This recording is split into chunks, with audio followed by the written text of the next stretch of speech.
Nous allons voir comment utiliser les avenants pour gérer la plus-value ou la moins-value sur un chantier, chose qui arrive assez régulièrement sur des chantiers où effectivement la demande du client va évoluer avec des prestations ou du produit qui vont se rajouter ou qui vont être diminués et donc forcément avoir un impact sur la facturation et les situations futures.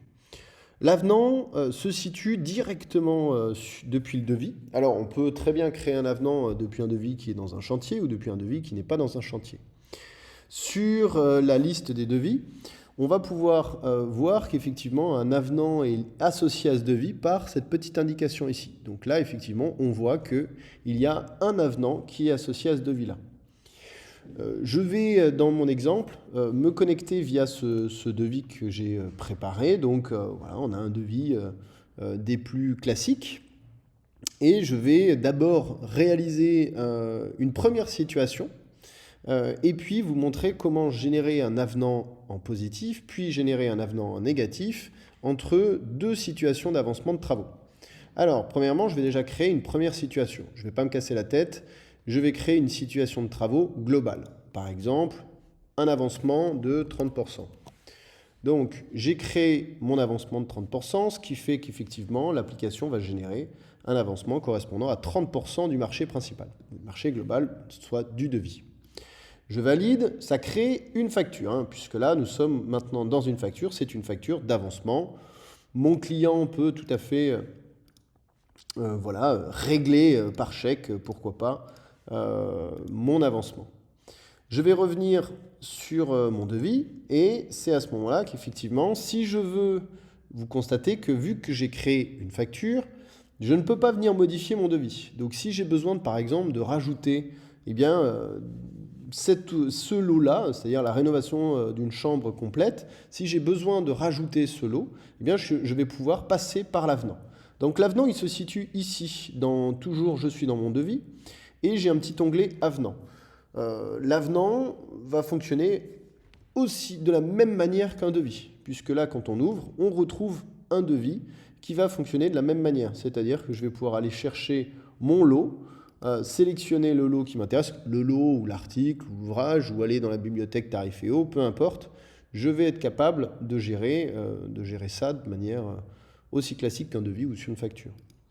Je vais ajouter mon lot, on peut tout à fait ajouter des quantités, ça ne posera aucun souci, et je vais valider. Mon avenant comme un devis peut être envoyé par mail ou peut être envoyé en signature électronique, peut aussi être imprimé, va ressembler exactement à un devis, sauf qu'à la différence, c'est un devis qui n'a pas son propre numéro, puisque là on voit qu'on est associé au devis principal, qui est ici, on voit qu'on est dans la partie d'avenant, et effectivement, le petit 1 correspond au premier avenant. Si je reviens sur mon devis, je vais aller dans ma liste des avenants et là, je vais retrouver tous mes avenants. Je peux ensuite, donc, comme je vous le disais, réaliser un avenant négatif. Donc, par exemple, je vais ajouter le même lot, sauf que là, cette fois-ci, ce que je vais faire, c'est que je vais venir modifier éventuellement mes articles pour les rendre en négatif. Voilà, par exemple. Hop.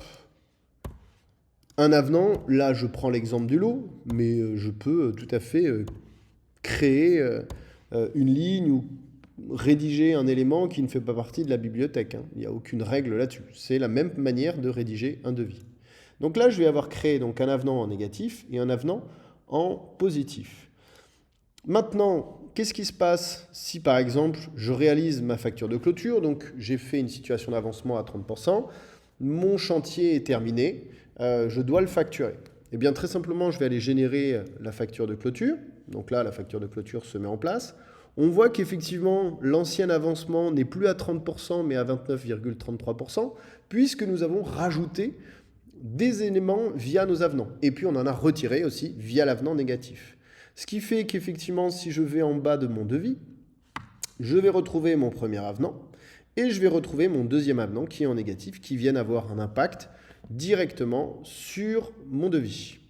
Après, il me reste simplement à valider ma facture de clôture et une fois que ma facture de clôture est validée, Et bien tout simplement, c'est une facture comme une autre, elle peut être encaissée, envoyée par mail.